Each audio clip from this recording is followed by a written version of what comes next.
कल्पना गर्नुहोस् एउटा यस्तो संसार जहाँ सामाजिक सञ्जाल प्रयोग गर्नको लागि कम्तीमा नि तपाईँ 16 वर्षको उमेर पुगेको हुनुपर्छ। कुनै स्न्यापच्याटको स्ट्रिक छैन, कुनै इन्स्टाग्राम सेल्फी छैन र कुनै अबेर राति टिकटक हेर्ने बानी छैन। हजुर, यी सबै सोसल मिडिया प्लेटफर्म चलाउनका लागि तपाईँ हुनुपर्नेछ 16 वर्ष वा त्योभन्दा माथि। होइन होला जस्तो लाग्यो होला, हुनै नसक्ने कुरा भनी सोच्नु पनि भयो होला, तर अस्ट्रेलियाले यो नियम लागू गर्दैछ र यसले किशोर किशोरीहरू जो अन्डर 16 छन् उनीहरूलाई साँच्चै नै सोसल मिडिया प्रयोग गर्न बन्देज लगाउँदैछ। यो विषय अहिले विश्वभरि बहसको केन्द्र बनेको छ। अस्ट्रेलियाले यस्तो कडा कदम किन उठाउँदैछ, यसले कसरी काम गर्नेछ र सबैभन्दा महत्त्वपूर्ण कुरा यसको प्रभाव हामी सबैमाथि कस्तो पर्न सक्छ, यी सबै कुराहरू बुझ्नका लागि भिडियो अन्तिमसम्म हेरिरहनुहोला। नमस्ते साथीहरू, केही कथाहरूको नयाँ एपिसोडमा स्वागत गर्न चाहन्छु।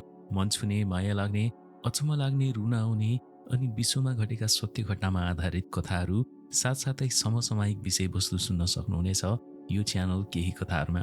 यदि सब्सक्राइब गरिसक्नु भएको छैन भने प्लिज सब्सक्राइब बटन थिचेर च्यानललाई अघि बढाउनको लागि सहयोग गरिदिनुहोला। लागौँ आजको एपिसोडतर्फ। अस्ट्रेलियामा सामाजिक सञ्जालको प्रभावले केही हृदय विदारक घटनाहरू घटेका छन् र बढ्दो चिन्ता निम्ति आएको अवस्था छ। साइबर बुलिङदेखि अनलाइन शोषणसम्म वास्तविक कथाहरूले अवयस्क वा अन्डर एज प्रयोगकर्ताहरूको लागि सोसल मिडिया सुरक्षित स्थान होइन भनी सङ्केत गर्छ। अस्ट्रेलियाको सरकारले यस्तो कदम किन चाल्यो त्यसमा जानु अघि यी केही वास्तविक घटनाहरूको बारेमा पहिला सुनौँ। सन् 2018 को घटना। अस्ट्रेलियाको नर्दर्न टेरिटोरीकी 14 वर्षीय डली एभरेटले महिनौसम्म सामाजिक सञ्जालमा साइबर बुलिङ झेलेपछि दुःखद रूपमा आफ्नो ज्यान त्यागिन्। उनलाई अनलाइन बुलीहरूले लक्षित गरे र उनले भोगेका दुर्व्यवहार सामाजिक सञ्जालका दबावसँग जोडिएका थिए। त्यसैगरी मेलबोर्नकी 16 वर्ष मुनिकी एक बालिका जसलाई रिपोर्टहरूमा ह्याना भनेर चिनिन्छ, उनी अनलाइन ग्रुमिङको शिकार बनिन्। अनलाइन ग्रुमिङ भन्नाले अनलाइन माध्यमबाट बालबालिकासँग सम्बन्ध निर्माण गरी उनीहरूलाई शोषण वा दुरुपयोग गर्ने एउटा प्रक्रिया हो। प्राय वयस्क एडल्ट व्यक्तिहरूले यो कुरा गर्ने गर्छन् जसले आफ्नो वास्तविकता लुकाएर बालबालिकाको विश्वास जित्न खोज्छन्। अनलाइन ग्रुमिङ मार्फत प्राय बालबालिकाहरूलाई यौन, आर्थिक वा भावनात्मक रूपमा शोषण गर्ने लक्ष्य राखिएको हुन्छ। सामाजिक सञ्जाल प्लेटफर्म मार्फत नै ह्यानालाई एक वयस्क व्यक्तिले सम्पर्क गरेर आफूलाई आफ्नो न्यूड तस्बिरहरू पठाउन प्रलोभन दिए, अश्लील क्रियामा सामेल हुनको लागि आग्रह गरे। ह्यानाले त्यसो त गरिनन्, तर यसले ह्यानालाई गम्भीर मानसिक पीडा र आत्मविश्वास कन्फिडेन्समा भने ह्रास निम्तायो। पछि थाहा भयो ह्याना जस्तै अनलाइन ग्रुमिङ मार्फत ती व्यक्तिले 30 भन्दा बढी किशोरीहरूलाई आफ्नो शिकार बनाइसकेका रहेछन्। अब अर्को केस सुनौँ है त। सिडनीकी 15 वर्षीय टेगनलाई सामाजिक सञ्जाल विशेष गरी स्न्यापच्याट र इन्स्टाग्रामको अत्यधिक प्रयोगको कारण निन्द्राको कमी र एङ्जाइटीको समस्या भयो। उनलाई लाइक र कमेन्ट्सहरू प्राप्त गर्नको लागि एडिक्सन जस्तो भयो। उनलाई उनको पढाइ त बिग्रियो नै, साथै उनको इमोसनल वेलबिङ भावनात्मक स्वास्थ्यमा पनि नकारात्मक असर गर्यो। मानसिक स्वास्थ्य चिकित्सकको मद्दत लिएपछि मात्र उनले आफ्नो सामाजिक सञ्जालको प्रयोगलाई जिम्मेवार तरिकाले प्रयोग गर्न सिकिन् र जीवनमा सन्तुलन पुनः प्राप्त गरिन्। यी 3वटा कथाहरू हजारौं कथाहरूको प्रतिनिधि मात्र हो।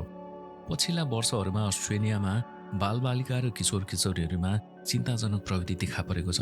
चिन्ता, स्ट्रेस, डिप्रेसन र साइबर बुलिङका घटनाहरू बढ्दै गएका छन्। विशेषज्ञहरूले लामो समयदेखि चेतावनी दिँदै आएका छन् कि सामाजिक सञ्जालको अत्यधिक प्रयोगले विशेष गरी युवा प्रयोगकर्ताहरूमा मानसिक स्वास्थ्य समस्याहरूलाई बढावा दिइरहेको छ।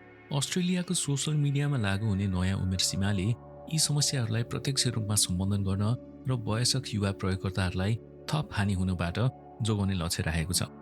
अनुसन्धानहरूले पनि देखाएका छन् कि सामाजिक सञ्जालको अत्यधिक प्रयोगले बालबालिकाको आत्मसम्मान, निन्द्रा र मस्तिष्क विकासमा नकारात्मक असर पर्छ। सोसल मिडिया प्लेटफर्महरूले बालबालिकाहरूलाई अवास्तविक शारीरिक मापदण्ड, अनरियलिस्टिक बडी स्ट्यान्डर्ड्स, अनलाइन दुर्व्यवहार र हानिकारक सामग्रीमा सजिलै पहुँच गराउँछ, जसले उनीहरूको आत्मसम्मान र समग्र मानसिक स्वास्थ्यमा गम्भीर नकारात्मक प्रभाव पार्न सक्छ।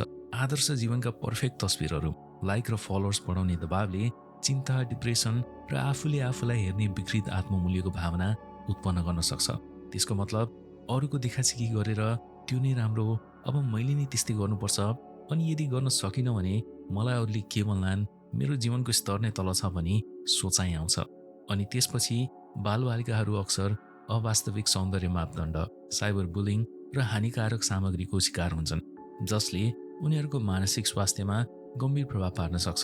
साथै लगातार नोटिफिकेसनको झमेला र सामाजिक सञ्जालको लतले निद्रामा बाधा पुर्याउँछ, आरामको कमी र कक्षा कोठामा ध्यान र सिकाइमा समस्या निम्त्याउन सक्छ। त्यसकारण अस्ट्रेलियाको सरकारले अन्ततः सोसल मिडियाको असरले अति नै भयो भनेर कडा कदम चाल्यो र 16 वर्षभन्दा कम किशोर किशोरीहरूका लागि सोसल मिडिया बन्देज गर्ने निर्णय गर्यो। सोसल मिडियामै पहुँच ढिलो गरिनुको मतलब मानसिक स्वास्थ्य समस्याहरूको प्रारम्भिक सुरुवातलाई रोक्नु अस्ट्रेलिया सरकारको एउटा धारणा हो। अनि अन्डर एज किशोर किशोरीहरूलाई सामाजिक सञ्जालको प्रेसरलाई सम्हाल्नका लागि भावनात्मक र बौद्धिक रूपमा रेडी हुनलाई तयार हुनलाई मद्दत पुर्याउने उद्देश्यले राखिएको हो। सोसल मिडियाको ब्यानलाई कसरी लागू गरिनेछ त, त्यो बारेमा छलफल गरौँ। पहिलो चरणमा अस्ट्रेलियाले आगामी 12 देखि 18 महिनाको अवधिमा यो नियम बिस्तारै लागू गर्ने योजना बनाएको छ, जसले सामाजिक सञ्जाल कम्पनीहरूलाई नयाँ नियमहरू अनुसार समायोजन गर्न र प्रभावकारी प्रमाणीकरण भेरिफिकेसन प्रक्रियाहरू स्थापना गर्न समय दिनेछ। फेसबुक, इन्स्टाग्राम, स्न्यापच्याट जस्ता सोसल मिडिया प्लेटफर्महरूले प्रयोगकर्ताहरूको उमेर प्रमाणित गर्न एआई उपकरण, आइडी प्रमाणीकरण वा अभिभावकीय सहमतिको प्रक्रिया अपनाउनु पर्ने हुन्छ। यी विधिहरूले 16 वर्षभन्दा कम उमेरका बालबालिकाहरूलाई उचित निगरानी बिना प्रणाली छलेर प्लेटफर्महरूमा पहुँच गर्न रोक्ने लक्ष्य राखेका छन्। त्यति मात्र नभई नियम पालना सुनिश्चित गर्नका लागि अस्ट्रेलियाको सरकारले नियम उल्लङ्घन गर्ने प्लेटफर्महरूका लागि लाखौं डलरको जरिवाना प्रस्ताव गरेको छ। यी भारी जरिवानाहरूले नियमहरू व्यवस्था गर्ने कम्पनीहरूलाई रोक्ने माध्यमको रूपमा काम गर्ने लक्ष्य राखेका छन्। अस्ट्रेलियाको सरकारले आफ्ना युवा प्रयोगकर्ताहरूको सुरक्षा सुनिश्चित गर्नका लागि सामाजिक सोसल मिडिया प्लेटफर्महरूलाई जिम्मेवार बनाउन चाहन्छ। यसका अतिरिक्त विद्यालयहरू र अभिभावकहरूले पनि यो नयाँ नियमका बारेमा आफ्ना बालबालिकाहरूलाई शिक्षित गर्न महत्त्वपूर्ण भूमिका खेल्नेछन्। एकतिर शिक्षकहरूले उमेर सीमाको कारणहरू स्पष्ट गर्दै सामाजिक सञ्जालका सम्भावित खतराहरूबारे स्टुडेन्ट्सहरूलाई जानकारी दिन आवश्यक हुनेछ भने उता अभिभावकहरूलाई पनि सक्रिय बन्न प्रोत्साहित गरिनेछ, आफ्ना बालबालिकाहरूलाई प्रविधिको सुरक्षित र जिम्मेवार प्रयोगबारे मार्गदर्शन दिनका लागि। सामाजिक सञ्जालको प्रयोगमा उमेरको हद गराउने अस्ट्रेलियाको निर्णय एउटा परिवर्तनकारी कदम हुन सक्छ, तर अस्ट्रेलिया यस्तो कदम सोच्ने पहिलो देश पनि होइन। उदाहरणका लागि फ्रान्समा 15 वर्षभन्दा मुनिका बालबालिकाले सामाजिक सञ्जालमा जोडिनका लागि आफ्नो अभिभावक अनुमति आवश्यक पर्ने नियम छ। यसले अभिभावकलाई पनि आफ्नो बालबालिकालाई अनलाइन गतिविधिमा सहभागी गराउँछ। यो निर्णयले डिजिटल अधिकार र अनलाइन क्षेत्रमा अन्डर एज किशोर किशोरीहरूको सुरक्षाप्रति अलरेडी फ्रान्सको प्रतिबद्धता जनाउँछ। त्यसैगरी जर्मनीमा सरकारले सोसल मिडिया प्रयोगकर्ताहरूको लागि कडा डेटा गोपनीयता कानुन लागू गरेको छ, जस्तै general data protection regulation GDPR, जसले कम्पनीहरूलाई बालबालिकाको डेटा सङ्कलन र प्रयोगमा सीमितता तोक्छ। यस्ता कदमहरूले सोसल मिडिया प्रयोगकर्ताहरूको लागि आफ्नो व्यक्तिगत जानकारीमाथि बढी नियन्त्रण दिनुका साथै उनीहरूको गोपनीयता सुरक्षित गर्ने उद्देश्य राखिएको छ। अनि युएसएको केही राज्यहरूमा पनि 16 वर्ष वा त्योभन्दा माथिको उमेर सीमा तोक्ने बारेमा छलफल भइरहेको छ। तर के यो सही समाधान हो त? आउनुहोस् हामी यसलाई अझ गहिरो रूपमा विश्लेषण गरौँ। अन्डर एज किशोर किशोरीहरूलाई सामाजिक सञ्जालका अवास्तविक मापदण्ड अनरियल भ्यालिडेसन पूरा गर्नका लागि कम दबाव महसुस हुन सक्छ जब यो कदम चालिन्छ।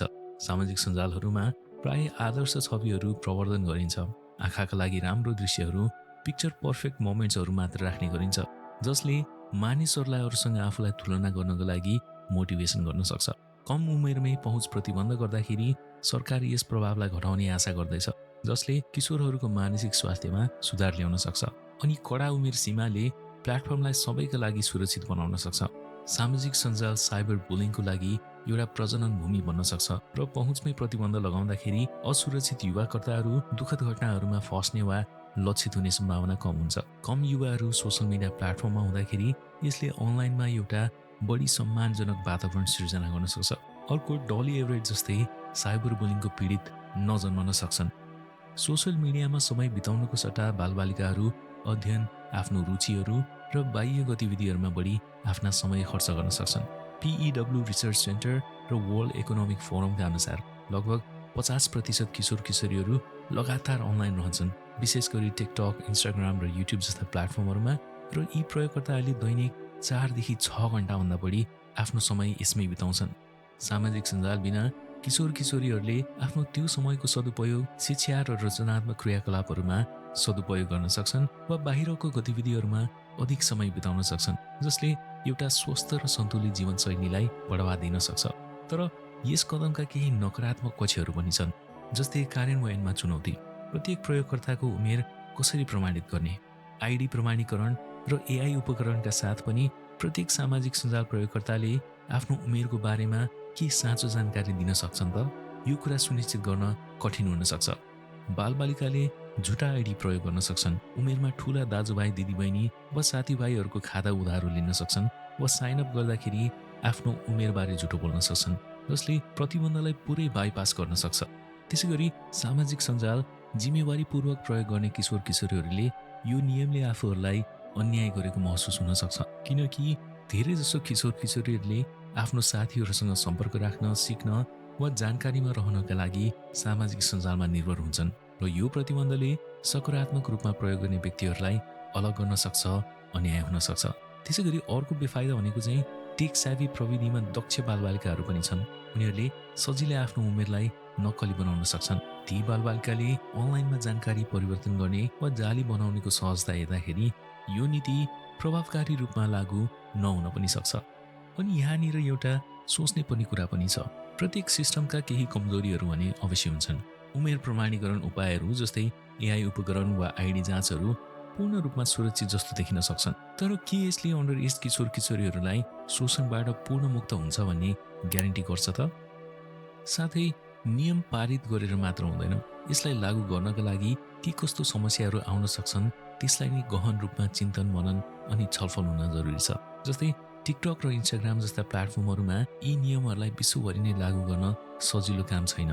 सोसल मिडिया कम्पनीहरू विशेष गरी सीमा पार भएर सञ्चालन गर्ने गर्छन् र उमेर प्रतिबन्धहरूलाई विभिन्न देशहरूको फरक नियम र कानुनहरूसँग अनुरूप बनाएर एकरूपता सुनिश्चित गर्नुपर्ने हुन्छ। अस्ट्रेलियाले 16 वर्षको उमेर हद भन्दा युएसएले 18 अनि क्यानाडाले 14।